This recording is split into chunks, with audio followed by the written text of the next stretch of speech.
Hi friends, இப்போ எங்கே வந்திருக்கோம்னு சொன்னால் கனடாவில் நடேசன் என்ற வீட்டுக்கு வந்திருக்கிறோம். வணக்கம் அண்ணா. வணக்கம். நீங்கள் என்ன மாதிரியான எப்போ வந்த நீங்கள் இங்கே கனடாவுக்கு எப்போ வந்த நீங்கள்? நான் 1998 கனடாவுக்கு வந்தேன். வந்த தொடக்கத்துலேருந்தே உங்களுக்கு இப்படி இப்போ பயிர் செய்ய வேணுமென்ற ஆசைகள் வந்துடுதா? பயிர் செய்ய வேணுமென்ற ஆசை வந்து பிறந்ததுலேருந்தே இருக்குது. நாங்கள் என்ன விவசாய குடும்பம். எங்களோட வாழ்வாதாரமே விவசாயம் தான். அதனால் எங்களுக்கு அதில் ஒரு ரத்தத்தோட ஊர்வின ஒரு தொழில் என்று தான் நாங்கள் சொல்லுவோம். இப்போ உங்களுக்கு சுற்றி பார்த்தா அதில் விலங்கும் எப்படி அவர் தோட்டத்தை நான் முன்னுக்கு போட்டிருக்கிறேன்.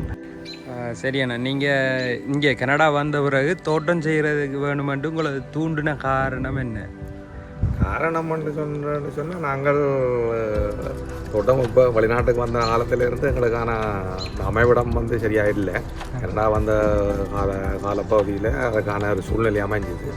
எங்களுக்கு அதில் இருந்த ஆர்வம் காரணமாக நாங்கள் உடனே அதை 99ஆம் ஆண்டே அதை செய்கிறதுக்கான முழு முயற்சியும் எடுத்து 99ஆம் ஆண்டில் இருந்து இது வரைக்கும் தோட்டம் செய்து கொண்டு தான் இருக்கிறோம். இப்போ இங்கே வந்து நம்மளோட நாட்டையும் விட இங்கே வந்து பார்த்திங்கன்னு சொன்னால் மிதமான காலநிலை, அதோட நம்மளோட வறண்ட நிலையில் தாவரங்கள் அதோடு சேர்த்து மரக்கறிகளை இங்கே நாட்டிடுறதுல உங்களுக்கு என்ன வகையான சவால்களை நீங்கள் சவால்ன்னு சொன்னால் குறிப்பாக சொல்ல போனால் எங்களுக்கு காலநிலை தான்.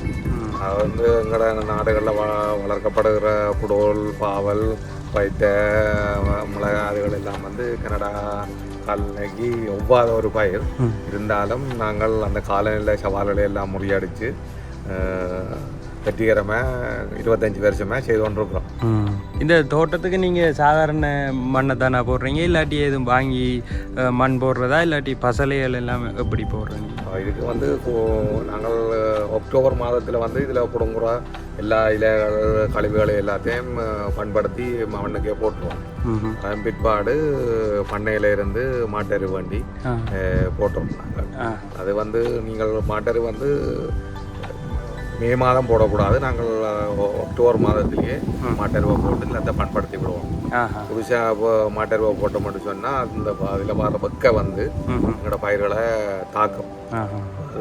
அந்த அந்த செய்முறையை நாங்கள் முதலே செய்து வைக்கவும். அதோட இப்போ நீங்கள் இதுக்குரிய விதைகள் எல்லாம் நீங்கள் வச்சிருக்கிறீங்களா, இல்லாட்டி நாட்டில் இருந்து எடுக்கிறீங்களா? இது ஆரம்ப காலத்தில் நாட்டில் இருந்து தான் எடுத்துனாங்க. இப்போ வந்து இது நாங்கள் தொடர்ச்சியாக இந்த விதையை பேணி நாங்கள் கனடாவிலேயே வச்சிருக்கிறோம். புதிய இனங்கள் ஏதாவது எங்களுக்கு கிடைக்குமானால் அதை மறைமுகப்படுத்தி கூடுதலான விளைச்சலை பெறக்கூடிய மாதிரியான முயற்சியில் தான் செய்து கொண்டோம். இப்போ விதைகளை நீங்கள் நாட்டுறா இந்த காலப்பகுதியில் நீங்கள் பெரும்பாலும் நாட்டுறோம்? விதைகள் வந்து இது இப்போ 2-3 விதமாக நாங்கள் விதைகளை பயிர் செய்வோம். கத்தரி, மிளகாய் எல்லாம் வந்து நாங்கள் கனடாவை பொறுத்த மட்டும் பங்குனி மாதத்திலேயே மார்ச் மாதத்திலேயே மேடை போட வேணும். பாவல், புடோல் எல்லாம் வந்து சித்திரை வருஷ உடனே ஏப்ரல் 3ஆவது கடைசி கிழமையில் நாங்கள் போடுறோம். இதுக்கு நீங்கள் பயிர்களுக்கு தண்ணியை எப்படி நீங்கள் மழை நீரை சேமித்து பயன்படுத்துகிறா, இல்லாட்டி நீங்கள் நம்மளோட இந்த சாதாரண வாட்டர் லைனில் வர்ற தண்ணியெல்லாம் பயன்படுத்தும்? இதுக்கு வந்து மழை நீர் தான் சிறந்தது. எல்லாரும் அதை சொல்கிறது தான், எல்லாருக்கும் தெரிஞ்ச விஷயம் தான். நான் ஒரு 1000 லிட்டர் தண்ணி டேங்கி கொண்டு வச்சிருக்கேன்.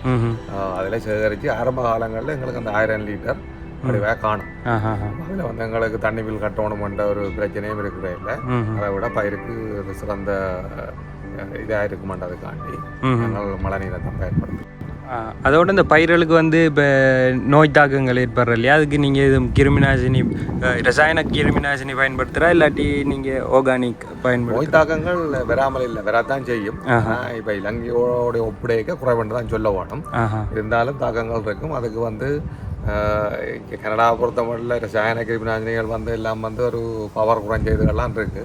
அதில் இப்போ புதிய நண்பர்களுடைய அறிவுரையில் நாங்கள் இஞ்சி, உள்ளி, பச்சை மிளகாய் எல்லாத்தையும் அரைச்சிட்டு அதில் ஒரு 48 மணித்தியாலம் ஊற வச்சு அதை நாங்கள் கிருமி நாசினியை பயிர்களுக்கு தெளிக்கலாம். அது நான் இந்த வருஷம் தான் முதல் செய்து பார்த்தேன்னா அது நல்ல ஒரு பலனை தந்திருக்கு. அதற்கு ஸ்பெஷல் நேம் இருக்குதானே? அதுக்கு வந்து நாங்கள் 3G என்று சொல்கிறது. 3G என்றா கார்லிக், ஜிஞ்சர், க்ரீன் சில்லி, அதாவது 3 இங்கே 3G என்று சொல்லுவேன். இப்போ இந்த தோட்டத்தை பார்த்தா இப்போ எல்லாம் இந்த ஏதோ ப்ரீ பிளான் செட்டப் இருக்கிற மாதிரியே இந்த தோட்டம் இருக்குது. இதுக்கு நீங்கள் எதுவும் ஆரம்பத்திலே இந்த செட்டப்பை நீங்கள் செய்தனீங்களா இல்லாட்டி என்ன மாதிரி? இல்லை, இது எங்களோட வீட்டுக்கு பின்பக்கத்தில் இருக்கிற நில அமைவுக்கு ஏற்ற மாதிரி எல்லாம் எல்லாருக்கும் புல்லும் வேணும், பூக்கண்டும் வைக்க வேணும், தோட்டமும் செய்யணும், எல்லாத்தையும் உள்ளடங்குறதுக்காக மாதிரி திட்டமிடல் முறையில் தான் இதை செய்தது.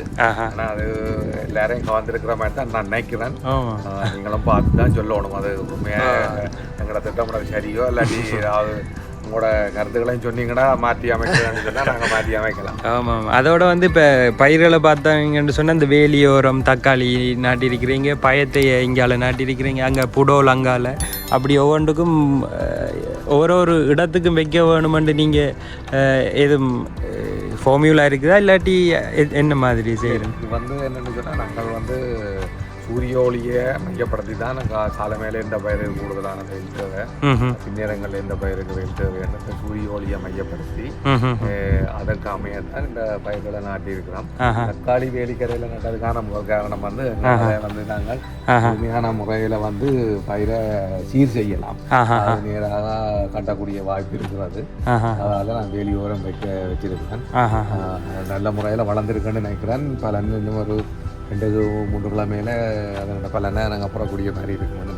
இதில் எந்த வகையான மிளகாய்கள் நீங்கள் கூடுதலாக நட்டிருக்கிறீங்க? இதில் வந்து கரைமிளகாய் நட்டிருக்கிறோம். இலங்கையிலிருந்து தெரிவிக்கப்பட்ட எங்களோட சாதாரண இன பச்சை மிளகாய். மற்றது வந்து புதுசாக ஒரு இனம் CMH3 என்று சொல்லி ஒரு நல்ல ஒரு பலனை தரக்கூடிய ஒரு மிளகாயினம். அது என்ன உரைப்பாக இருக்குமா? இல்லை, அது வந்து அளவான உரைப்பாக தான் இருக்கும். நிறைய பலனை தரக்கூடிய மாதிரி இருக்குமென்று சொல்லிக்கிறோம். அந்த அடிப்படையில் முதல் நாங்கள் பயிரிட்டுருக்கோம். பலனை பார்க்க அது சரியாக தான் இருக்கும் போல் இருக்குது.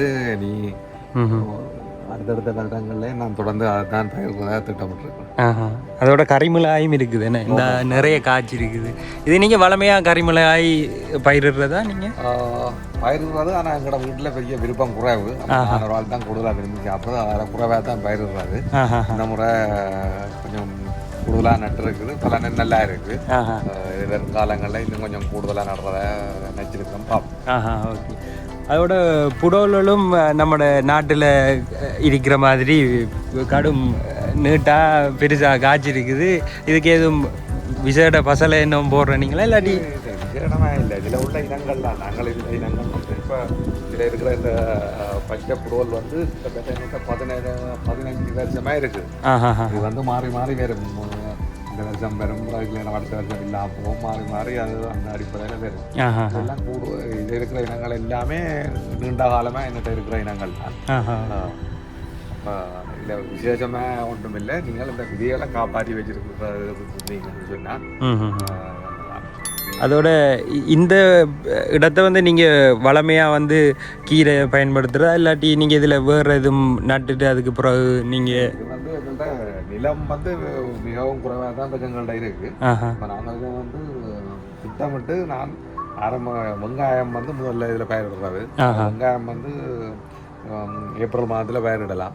அதில் முதல்ல வெங்காயத்தை பயிரிட்டு வெங்காயம் அறுவடை செய்த பிற்பாடு தான் இது பார்த்தா தெரியும் உங்களுக்கு இந்த ஊட்டியில் இப்போ போட்டிருக்கிறோம். இன்னும் ஒரு கிழமையில நாங்கள் வடிவாக பிடிங்கி சமைக்கலாம்.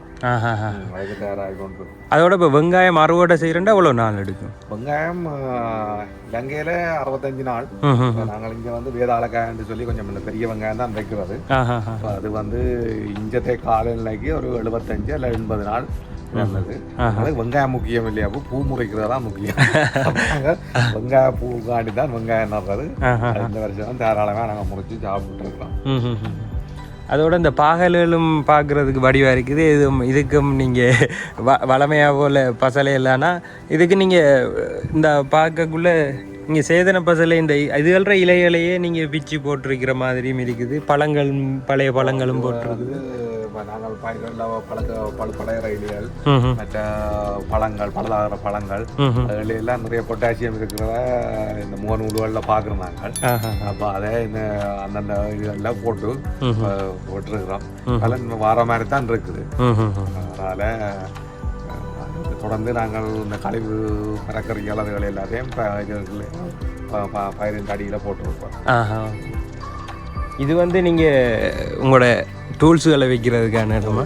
விவசாய உபகரணங்கள் எல்லாம் இதுக்கெல்லாம் அடக்கி இருக்கோம். நிச்சயமாக எங்களுக்கு எல்லா விதமான உபகரணங்களும் இதில் இருக்குது.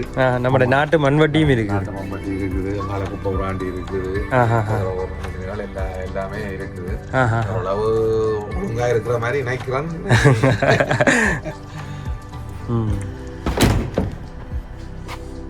அதோட வந்தானே இப்போ நீங்கள் இப்போ இந்த பயிற்சியை வந்து இங்கே நம்மளோட தமிழாக்கள் இப்போ மோஸ்ட்லி இப்போ எல்லாரும் செய்ய ஒழிக்கிறாங்க. அவங்களுக்கு எதுவும் அறிவுரை சொல்கிறதுக்கு இருக்கிறீங்களா? அறிவுரை சொல்கிறேன்னு சொன்னால் எல்லாரும் செய்யுங்க. செய்யாமல் விடாதீங்க. இதுக்கு நீங்கள் சில பேர் காரணம் சொல்லலாம், எனக்கு நேரம் இல்லை, இதெல்லாம் கோவில் பார்க்க கடையில் வேண்டாமட்டு நீங்கள் ஒரு வருஷம் செய்வீங்கன்னு சொன்னால் அதன் பிற்பாடு நீங்கள் தொடர்ந்து செய்வீங்கன்னு சொன்னால் உங்களுக்கு அதில் வர பலன்கள் அவ்வளோத்துக்கு இருக்கும். நான் சில காலங்களுக்கு முன்பு ஒரு டாக்டர் ஆஃபீஸுக்கு போனால் நான் அதில் பார்த்தேன் 100 வருடங்கள் வாழ்வதற்கான 100 வழிகள் என்று சொல்லி ஒரு சார்ட் ஒன்று போட்டிருந்தது. அதில் பார்த்த பொழுது யோகாசனத்துக்கு அடுத்ததாக கார்டனிங் என்று போட்டிருந்தது. அப்போ உங்களுக்கு அதுலேயே தெரியும் அதில் எவ்வளவு பலன்கள் கண்டு நீங்கள் பயிர்கள் நட்டு பயிர்களோட கதையுங்கோ. எங்களை வீட்டிலே சொல்லுவாங்க, பிள்ளைகள் என்ன சொல்லுவாங்க, எங்களை விட உங்களுக்கு தோட்டத்தெல்லாம் விருப்பம் உண்டு. நல்ல விருப்பம் தான், ஆனால் தோட்டம் நட்டாத அளவுக்கு விருப்பம். அதோட வந்து இப்போ ஆரம்பத்தில் இப்போ பயிர் செய்ய வலிக்கிறார்கள் வந்து எதுவும் பிளவுறாங்களா? இப்போ நம்ம கட்டாயம் இதில் வந்து ஒரு தருமே முதல் தரத்தில் வெற்றி அடைஞ்சேன். நான் கூட முதல் தரம் பயிர் செய்த போது எனக்கு இப்படி முளைக்க போடுறோன்னு தெரியாமல் நான் பங்குனி மாதத்துலேயே எல்லாத்தையும் கொண்டே சாடி வழியே முளைக்க போட்டு அது நீண்ட காலத்துக்கு கூட தான் முளைச்சி வழியில் வந்தது. ஆனால் முளைக்க போடுறதுக்கு ஆனால் சில ஒரு படிமுறை இருக்குது. அதை நாங்கள் மேற்கொண்டா தான் இந்த பயிர்கள் வந்து குறிப்பிட்ட காலத்துக்கு முளைக்கும். அப்போ அந்த படிமுறைகள் எல்லாத்தையும் நீங்கள் அந்தந்த காலங்களில் என்ன வேணும். தோட்டம் வந்து நிறைய பேர் செய்யணும். கூடுதலாக எங்கட மீசாலை, நான் இலங்கையில் மீசாலையை சேர்ந்த நான் மீசாலை வாழ் மக்கள் கிட்டத்தட்ட ஒரு 70-80 வீதமான ஆக்கள் தோட்டம் செய்யணும்.